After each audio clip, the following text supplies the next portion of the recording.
Chair, the Constitution is very clear on the mandate of the mandate of the Commission, and I want to start by addressing myself on the page 15, where the Commission has reported that they had a meeting with heads of security agencies, among others, including the police, the UPDF, the CMI, and arising from what happened in the Kawempe.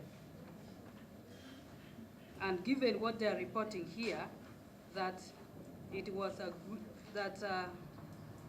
they had a fruitful meeting, and the agencies agreed to step up coordination amongst themselves in order to enhance observance of human rights in their line of duty. We are just from Kawempe, Honorable Chair, and I don't know when this meeting took place, when they agreed, as you have reported, to enhance observation of human rights when they're in line with their duty. Because, Chair, what we saw in Kawempe, I think, was in line with this meeting of yours. So are we seeing value for money for this meeting? Are they living up to their words? Or is just a matter of you meeting them, then they turn and do the opposite of your meeting? Two, I would like to ask, in relation to that question, who, in your opinion, are the greatest violators of human rights? Because, Chair, we are in the budgeting process. And when you go ahead to page 29, where we have the funding gap, we have 2 billion for the provision of human rights and civic education, which for me, Chair, we are in election year. And if we are in the election year, the money for civic education and interaction with these stakeholders who are responsible to protect the human rights must be core in your budget allocation, given the time at which we find ourselves in. Together with that, I would like to also know from you, because you have talked about monitoring, all these other things. But I thought it starts from awareness or civic education to all the stakeholders. Then monitoring comes much, much, much later. But, Chair, I see that emphasis is done in monitoring and research. What are you researching on? If you have not yet educated, you have to have a basis or a foundation. So, Chair, I would like to see money going to educate the military, the security agencies, so that when the right time comes, we can have a benchmark or an indication of where we have put our money. Then, another issue that I want to address, Chair, is on page 17, where we have on table 11, we have cases received, registered, and referred by regional offices. Then when you look at table 12, we have cases investigated partially and fully, and the table below. I want to ask that on table 12, you have the regional offices, Central, Kabale, Mbara, Moroto, Soroti, Lira. Jinja. I don't see any of these cases fully investigated and partially being recorded in the Lira and in the North. So what happened to these cases that I see on page 17, table 11? Were they all referred?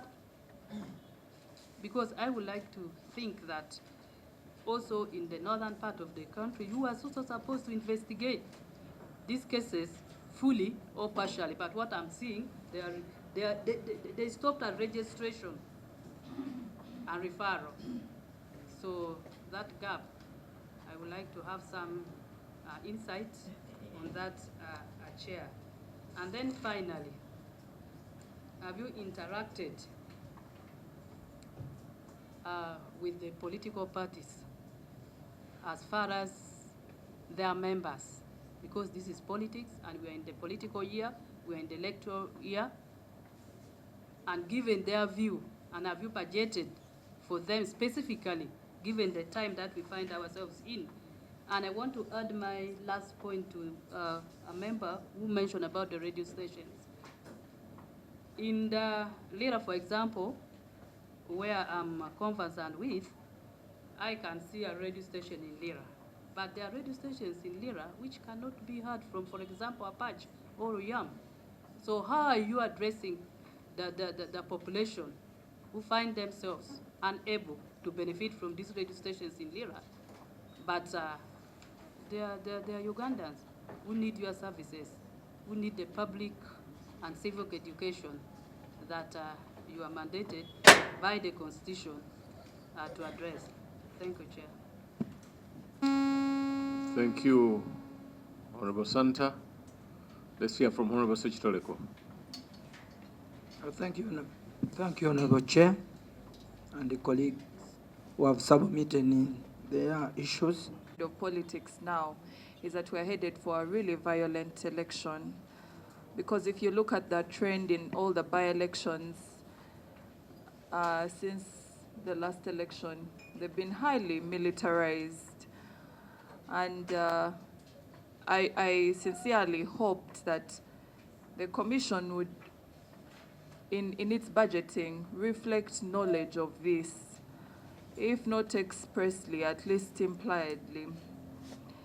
I do share the concerns that Honorable Basalira raised in reference to the priorities of your allocations, especially Table 17 as he cited. Now, I'd like to know the position of the Commission on your interactions with courts of judicature, because your mandate is broadly to government. There are different arms of government. We have seen severally accused persons being produced in court with visible signs of torture, and the judicial officers even being shown those signs of torture. You have also had complaints on your table over the same. As the Human Rights Commission, what is your position on that, and how are you prioritizing interacting with courts of law that are continuing to charge and remand visibly tortured persons who are produced before them? And on a lighter but more serious note, the Commission is expected to be an impartial commission.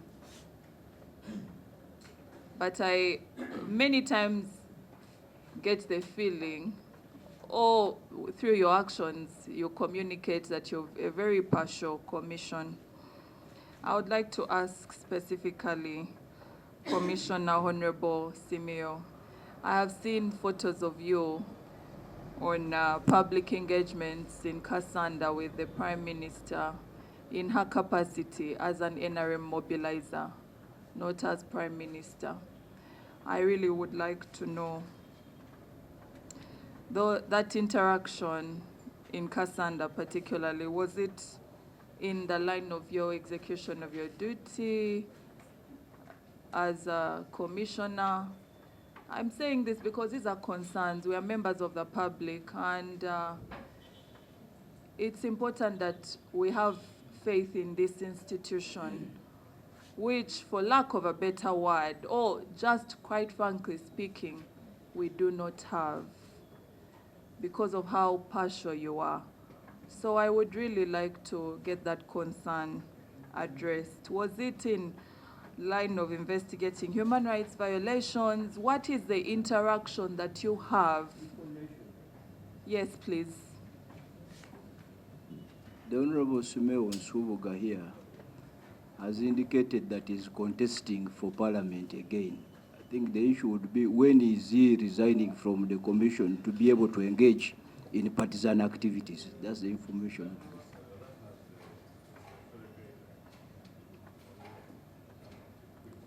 Okay. That notwithstanding, it still stands because this interaction that I'm particularly referring to happened, and it's outside the statutory guidelines and the time stipulated by the law. No, I'm not, sir. Thank you very much. But nonetheless, anyway, that's my question. And the commission should really reflect on it, because I am sharing a concern of the public that you are partial and partisan. Thank you, Honorable Adeke. Let's hear from our senior member, the Honorable Abdul Katuntu, who also, by the way, is an old boy of the chairperson of the commission. Yeah.